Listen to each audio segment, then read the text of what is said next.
Joining us now from an pimped-out ice fishing cabin near the Saskatchewan-Manitoba line. Here he is, TSN Insider, Wednesday regular, Dregs co-host, Mr. Darren Dreger. How are you? I'm doing okay. I'm a little, how do you say, not emotional, but we're going home today. So you're right. I'm at our lake place, Lake of the Prairies, and it's a bit of a cross world in the sense that, we spend a lot of time here in the summer, and I've got all the gadgets. I've got the boat. I've got the fish finders. I've got all that. And there's spots in this lake. I shouldn't say it out loud because I don't want any more people coming out here. No, exactly. Where, you throw your line in the water, and seconds later you're knocking out a walleye. And, just premium fishing. And then ice fishing, which, I grew up doing, but it's a time investment for return because – so my nephew and a good friend of his and I were out there Monday for about 4 hours. Caught one fish, and that fish was about just maybe an inch or two bigger than the bait on the end of the jig.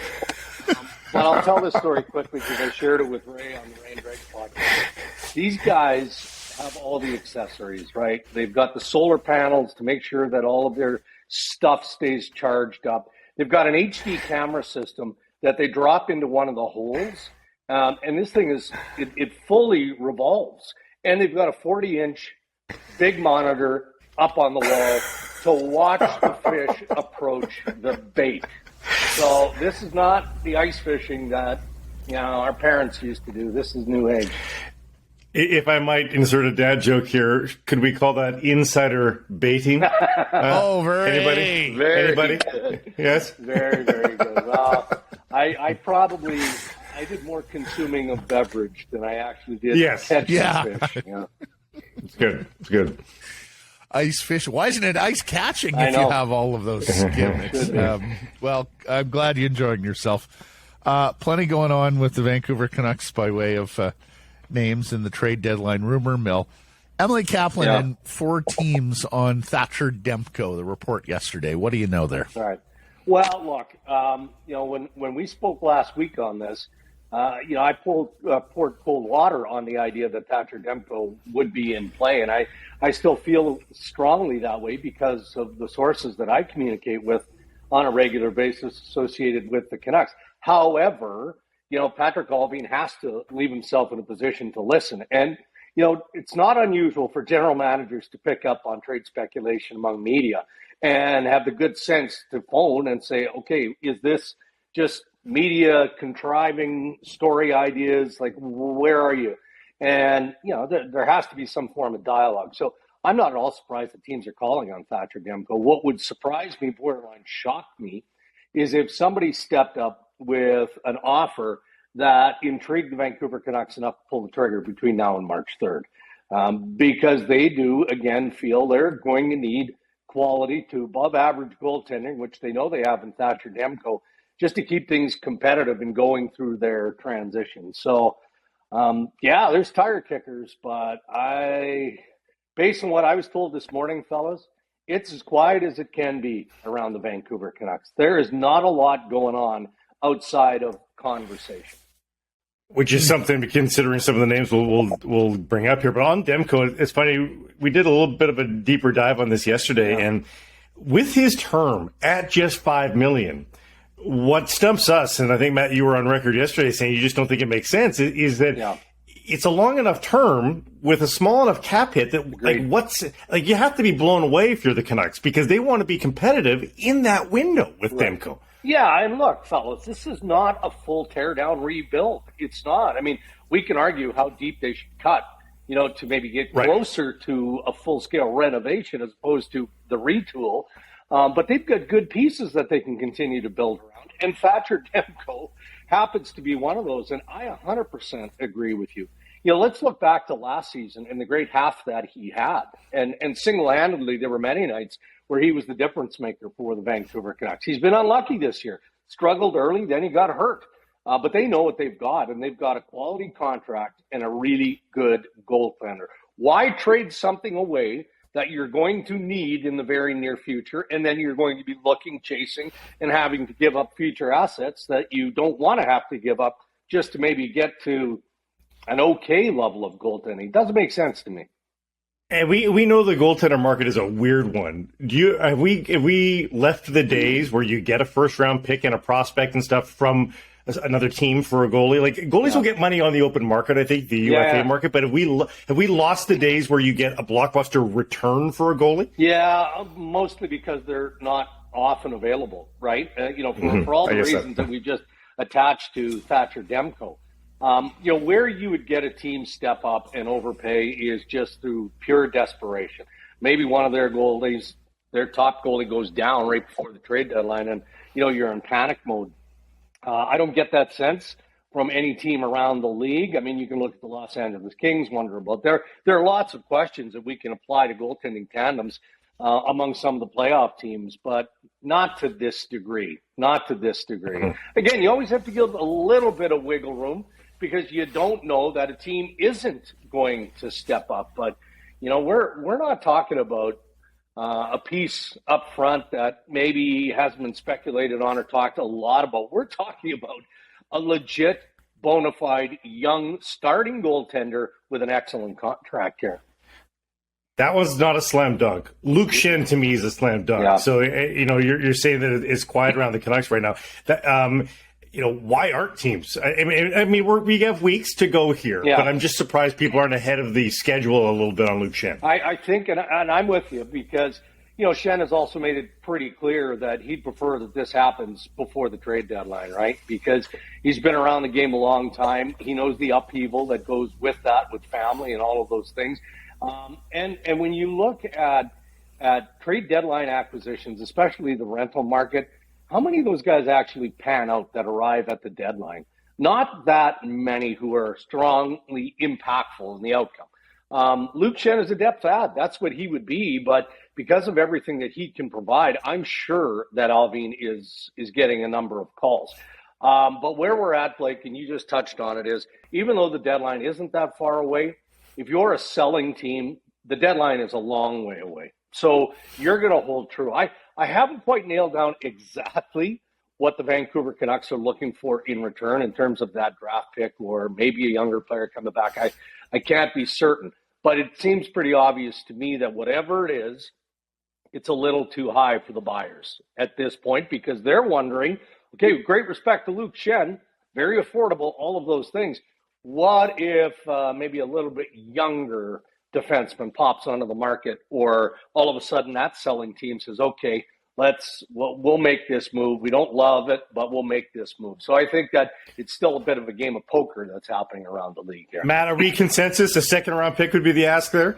Well, I mean, when you look at the prices for defensemen at the deadline last year, and you look at how affordable Schenn is, I mean, Dregs is right. He's a depth add, but depth adds have gotten more costly in trade capital when you're talking about right shot guys who are very easy to fit into your salary cap. So, tell me this, Dregs, what percentage would you put on the odds of Schenn being re-signed by the Canucks? Is it 50-50? Not quite that? I don't. 25%? Yeah, I guess you get to that place when, you just feel like the merits of the hockey player and the human being here outweigh what the rate of return is. So, if we're working on the assumption that it's a second round pick, maybe you reconsider that if it drops down to a fourth round pick, right? No one's willing to go above fourth. Well, then if you're Alvin and you know what, guys, the new coaching staff is going to have a lot of influence in this. Adam Foote, similar type of hockey player to Luke Schenn in a lot of different ways. And I guarantee you that those two guys would have clicked by now. So maybe Footer is going to Rick Tocchet, and Rick Tocchet is going to Jimmy and Alfie and saying, look, his value to us as we rebuild this blue line is going to be far greater than that of a third or a fourth round draft pick, right? I mean, that makes sense to me. So if you get to that point, then you have the conversation with the player. But, if I'm Luke Schenn, I'm also asking, okay, well, tell me who the teams are that appear to be most interested in me. If it's the Colorado Avalanche, again, I shouldn't throw that out there because their blue line is so deep. But name any Toronto Maple Leafs, any team you want that you'd consider to be a really good team. Heck, the Boston Bruins, maybe they want to add some depth, right? I mean, I think that has to factor in and would matter to give Luke Schenn the opportunity to chase that Stanley Cup. You said it was quiet around the Canucks. Yeah. That hasn't stopped the reports on Brock Boeser, where Saravelli wrote on him and had as many as 7 teams linked to him. And the local paper here, the provinces, Jersey and Minnesota, they were on the Saravelli list as well. We've long heard about Minnesota because it's Brock's home state. And, of course, Jersey, where Tom Fitzgerald has been open about a search for a top 6 winger.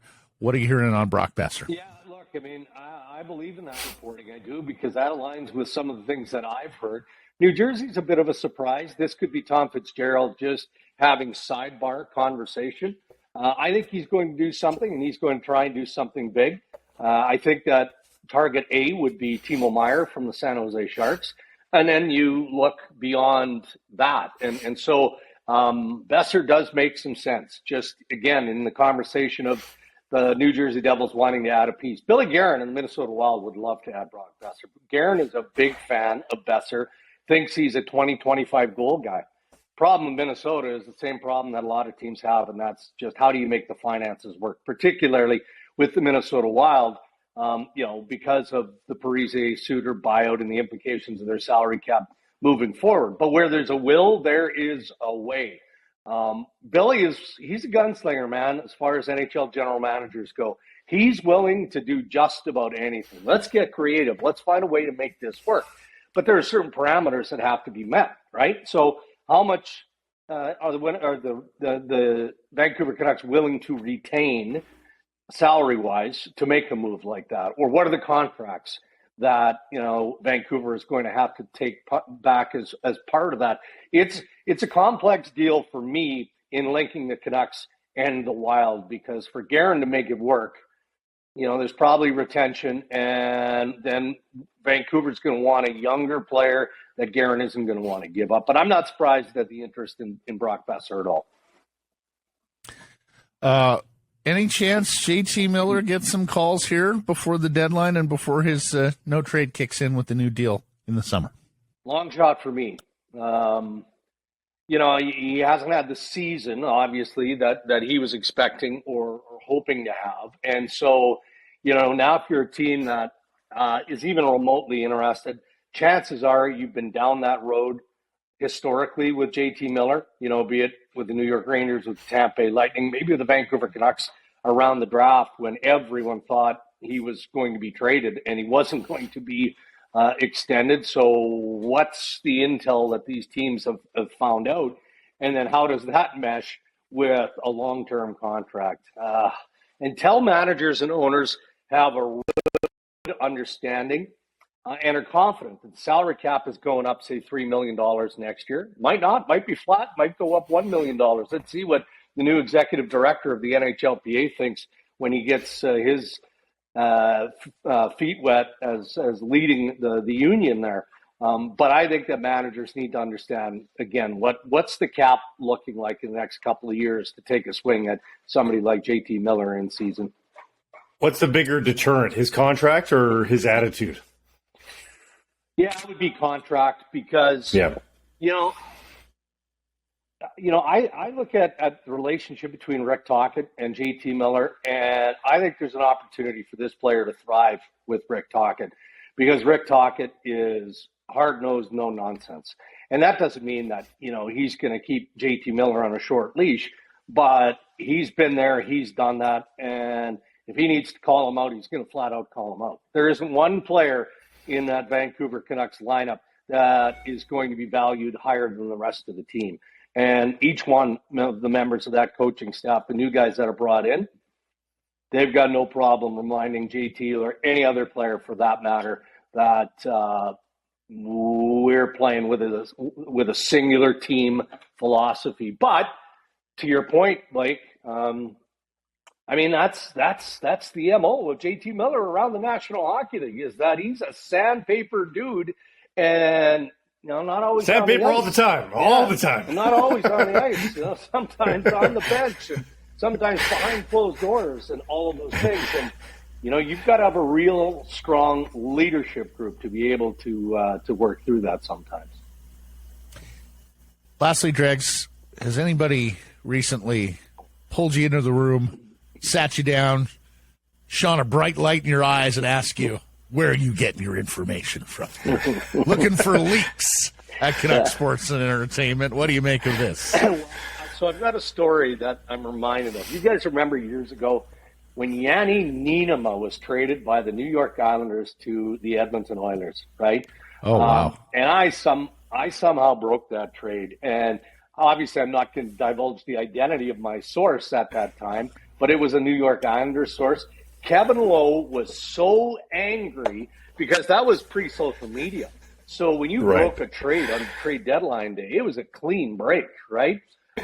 And he was so angry, and the finger pointing, like he was yelling at me and others at TSN, and he was going to pull the deal off the table. He was going to cancel the trade because he felt so violated that this had happened. So I'm reminded of that when I hear the whispers of teams going after media about leaks. And you know what fans might be surprised by? The significance of the leak. Not the information per se, but where that leak comes from. Right? It's not the janitorial staff, fellas. Like, I mean, everybody thinks it's that individual that's trying to claw his way up the hockey operations ladder. Yeah. And if he does a favor to the media, maybe the media will do him a favor and throw his name out there in hiring circles. That's normally not the case. It's normally bigger offices who are pointing fingers that maybe need to look in the mirror.